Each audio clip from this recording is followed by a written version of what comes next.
सभी को praise the Lord. आज हम भजन संहिता और उसके 38 चैप्टर से बाइबल रीडिंग स्टार्ट करेंगे और उसके बाद यूहन्ना रचित सुसमाचार और उसके फर्स्ट चैप्टर तक बाइबल रीडिंग करेंगे। मैं फ्रांसिस जोसेफ और मेरी पूरी टीम की तरफ से मैं आप सभी का बाइबल रीडिंग हिंदी ऑडियो में स्वागत करता हूँ। आइए हम प्रार्थना में चलें। आसमान और ज़मीन के खालिक और मालिक, हमारे जिंदा और अब्दी खुदा, आपका तहे दिल से धन्यवाद करते हैं कि आपने हमें जिंदों की ज़मीन पर जिंदा रखा, अपनी हिफाजत में रखा। धन्यवाद करते हैं कि आपने हमें एक बार फिर से अवसर प्रदान किया बाइबल रीडिंग करने का। पिता परमेश्वर, जो वचन आपने आज का दिया है, जब ये वचन पढ़ा जाए और सुना जाए, उस बीच पिता परमेश्वर आप हमारे साथ हों और पिता परमेश्वर वचन पे पिता परमेश्वर अपना आशीष भरा हाथ रखें। इस प्रार्थना को मांगते हैं यीशु मसीह के सच्चे और जिंदे नाम से, आमीन।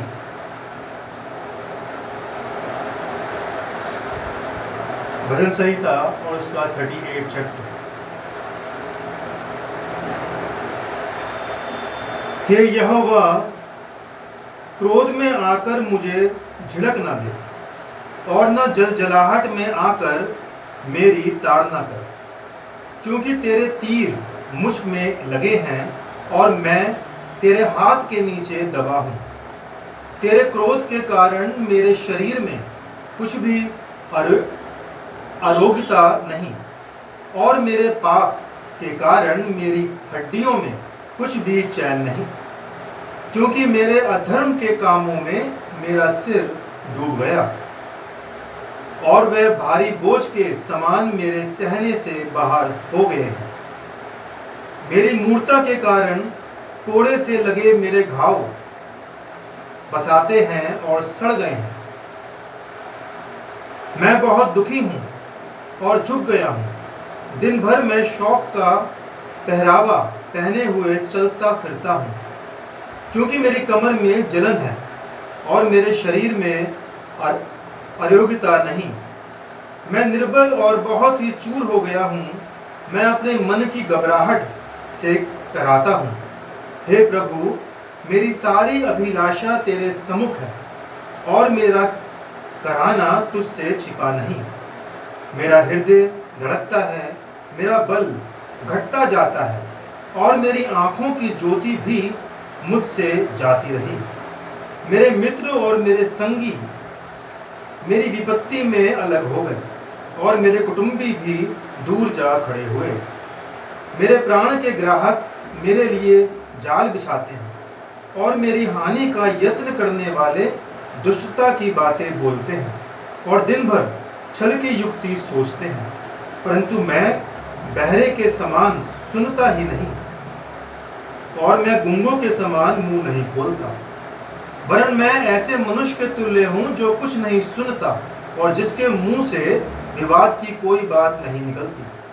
परंतु हे यहोवा, मैंने तुझे ही पर भरोसा, तुझे ही पर अपनी आशा लगाई है।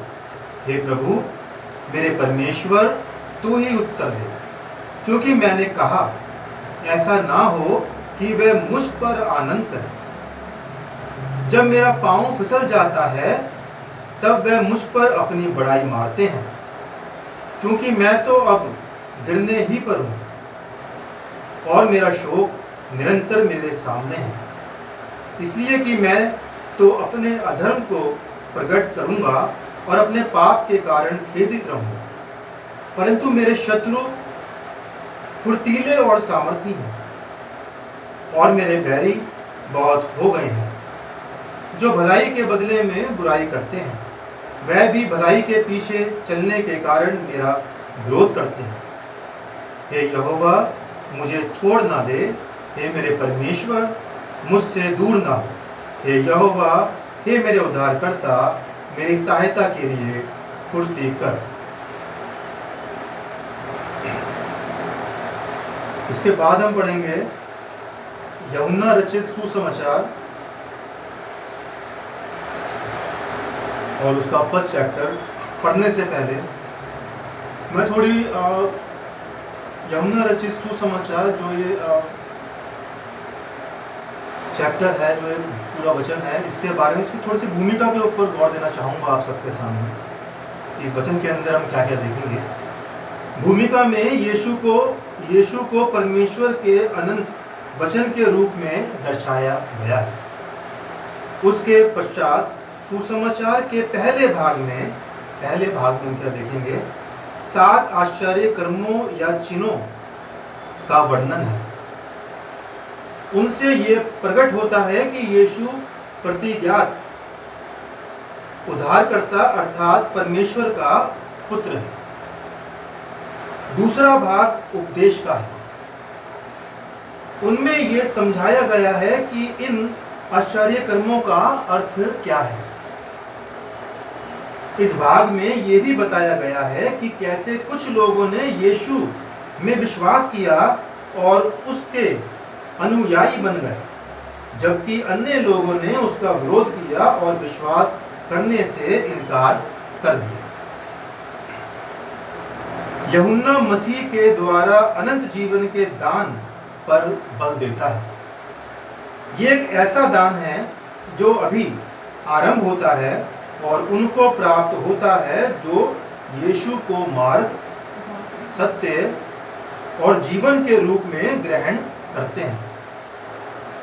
आत्मिक बातों को दर्शाने के लिए दैनिक जीवन की साधारण वस्तुओं का प्रतीकों के रूप में प्रयोग यूहन्ना की एक प्रमुख विशेषता है, जैसे जल, रोटी, ज्योति, चरवाहा और उसकी भेड़ें तथा दाखलता और उसके फल। यूहन्ना रचित सुसमाचार और उसका फर्स्ट चैप्टर।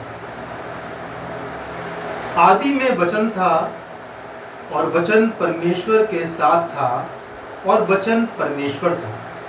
यही आदि में परमेश्वर के साथ था। सब कुछ उसी के द्वारा उत्पन्न हुआ और जो कुछ उत्पन्न हुआ है उसमें से कोई भी वस्तु उसके बिना उत्पन्न नहीं हुई।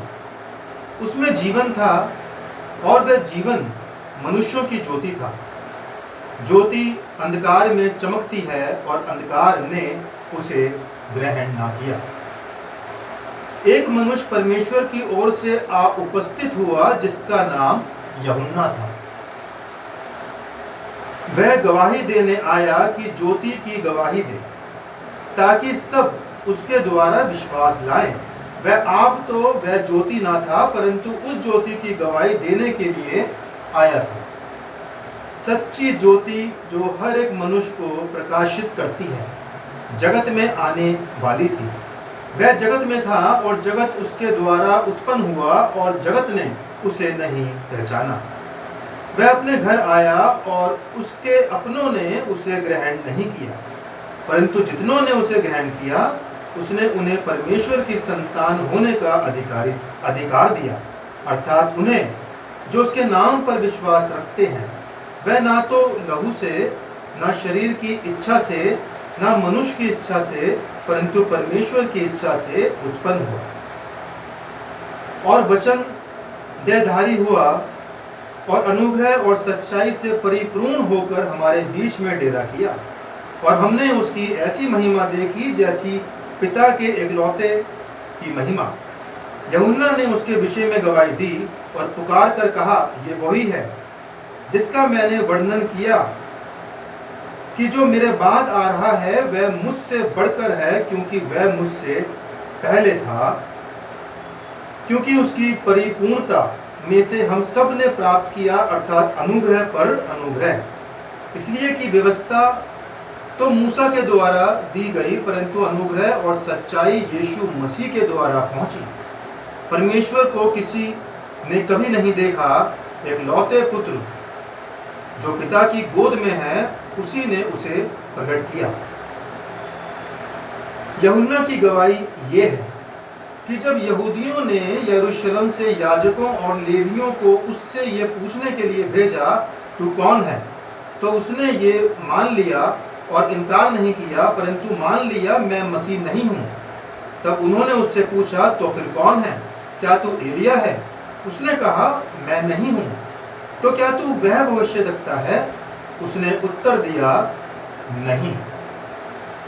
तब उन्होंने उससे पूछा, फिर तू है कौन? ताकि हम अपने भेजने वालों को उत्तर दें। तू अपने विषय में क्या कहता है? उसने कहा, जैसा यशायाह भविष्यद्वक्ता ने कहा है, मैं जंगल में पुकारने वाले का शब्द हूं कि तुम प्रभु का मार्ग सीधा करो। वह फरीसियों की ओर से भेजे गए थे। उन्होंने उससे यह प्रश्न पूछा, यदि तू ना मसीह है और ना एलिया है और ना वह भविष्यद्वक्ता है, तो फिर बपतिस्मा क्यों देता है? यूहन्ना ने उनको उत्तर दिया, मैं तो जल से बपतिस्मा देता हूँ, परंतु तुम्हारे बीच में एक व्यक्ति खड़ा है जिसे तुम नहीं जानते, अर्थात मेरे बाद आने वाला है, जिसकी जूती का बांध मैं खोलने के योग्य नहीं। ये बातें यरदन के पार बैतनिय्याह में हुई, जहाँ यूहन्ना बपतिस्मा देता था। दूसरे दिन उसने यीशु को अपनी ओर आते देखकर कहा, देखो, ये परमेश्वर का मेमना है जो जगत का पाप उठा ले जाता है। ये वही है जिसके विषय में मैंने कहा था, एक पुरुष मेरे पीछे आता है जो मुझसे श्रेष्ठ है, क्योंकि वह मुझसे पहले था। मैं तो उसे पहचानता ना था, परंतु इसलिए मैं जल से बपतिस्मा देता हुआ आया कि वह इज़राइल पर प्रकट हो जाए। और यूहन्ना ने गवाही दी, मैंने आत्मा को कबूतर के समान आकाश से उतरते देखा है, और वह उस पर ठहर गया। मैं तो उसे पहचानता नहीं था, परंतु जिसने मुझे जल से बपतिस्मा देने को भेजा, उसी ने मुझसे कहा, जिस पर तू आत्मा को उतरते और ठहरते देखे, वही पवित्र आत्मा से बपतिस्मा देने वाला है। और मैंने देखा और गवाही दी है कि यही परमेश्वर का पुत्र है। दूसरे दिन फिर यूहन्ना और उसके चेलों में से 2 जन खड़े हुए थे, और उसने यीशु पर जो जा रहा था दृष्टि करके कहा, देखो, ये परमेश्वर का मेमना है। तब वे दोनों चेले उसकी ये सुनकर यीशु के पीछे हो लिए। यीशु ने मुड़कर उनको पीछे आते देखा और उनसे कहा, तुम किसकी खोज में हो? उन्होंने उससे कहा, हे रब्बी, अर्थात हे गुरु, तू कहाँ रहता है? उसने उनसे कहा, चलो तो देख लोगे। तब उन्होंने जाकर उसके रहने का स्थान देखा और उस दिन उसके साथ रहे। ये 10वें घंटे के लगभग था। उन दोनों में से जो यूहन्ना की बात सुनकर यीशु के पीछे हो लिए थे, एक शमौन पतरस का भाई अंद्रियास था। उसने पहले अपने सगे भाई शमौन से मिलकर उससे कहा, हमको क्रिस्ट अर्थात मसीह मिल गया। वह उसे यीशु के पास लाया। यीशु ने उस पर दृष्टि करके कहा, तू यूहन्ना का पुत्र शमौन है, तू कैफा अर्थात पतरस कहलाएगा। दूसरे दिन यीशु ने गलील को जाना चाहा। वह फिलिप्पुस से मिला और कहा, मेरे पीछे हो ले। फिलिप्पुस अंद्रियास और पतरस ने नगर बैतसैदा का निवासी था। फिलिप्पुस नतनएल से मिला और उसने कहा, जिसका वर्णन मूसा ने व्यवस्था में और भविष्यद्वक्ताओं ने किया है, वह हमको मिल गया। वह यूसुफ का पुत्र यीशु नासरी है। नतनएल ने उससे कहा, क्या कोई अच्छी वस्तु भी नासरत से निकल सकती है? फिलिप्पुस ने उससे कहा, चलकर देख ले। यीशु ने नतनएल को अपनी ओर आते देखकर उसके विषय में कहा, देखो, ये सचमुच इज़राइली है, इसमें कपट नहीं। नतनएल ने उससे कहा, तू मुझे कैसे जानता है? यीशु ने उसको उत्तर दिया, इससे पहले कि फिलिप्पुस ने तुझे बुलाया, जब तू अंजीर के पेड़ के तले था, तब मैंने तुझे देखा था। नतनएल ने उसको उत्तर दिया, हे रब्बी, तू परमेश्वर का पुत्र है, तू इज़राइल का महाराजा है। यीशु ने उसको उत्तर दिया, मैंने जो तुझसे कहा कि मैंने तुझे अंजीर के पेड़ के तले देखा, क्या तू इसीलिए विश्वास करता है? तू इससे भी बड़े बड़े काम देखेगा। फिर उससे कहा, मैं तुमसे सच कहता हूँ कि तुम स्वर्ग को खुला हुआ और परमेश्वर के स्वर्गदूतों को मनुष्य के पुत्र के ऊपर उतरते और ऊपर जाते देखोगे। परमेश्वर अपने वचन के पढ़े और उसके सुने जाने पर अपनी बहुतायत से आशीष दे। आमीन।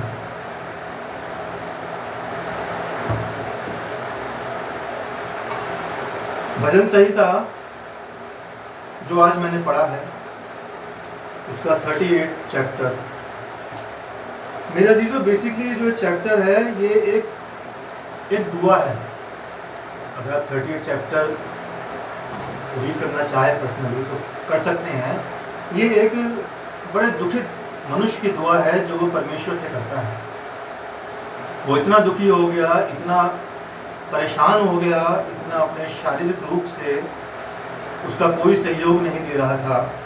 जैसा लिखा इसकी 6 वर्सेस में, मैं बहुत दुखी हूँ और झुक गया हूँ, दिन भर मैं शोक का पहरावा पहने हुए चलता फिरता हूँ। 10वीं आयत कहती है, मेरा हृदय धड़कता है, मेरा बल घटता जाता है और मेरी आंखों की ज्योति भी मुझसे जाती रही। इस तरह परेशान हो गया मनुष्य, गिड़गिड़ा कर परमेश्वर से प्रार्थना कर रहा है। 13वीं आयत में कहते हैं, परंतु मैं बहरे के समान सुनता ही नहीं, मुझे सुनाई भी नहीं दे रहा, और गूंगे के समान मुंह नहीं खोलता। मतलब मुझे ना कुछ सुनाई दे रहा है, मैं इतना दुखी हो गया हूँ, परेशान हो गया हूँ।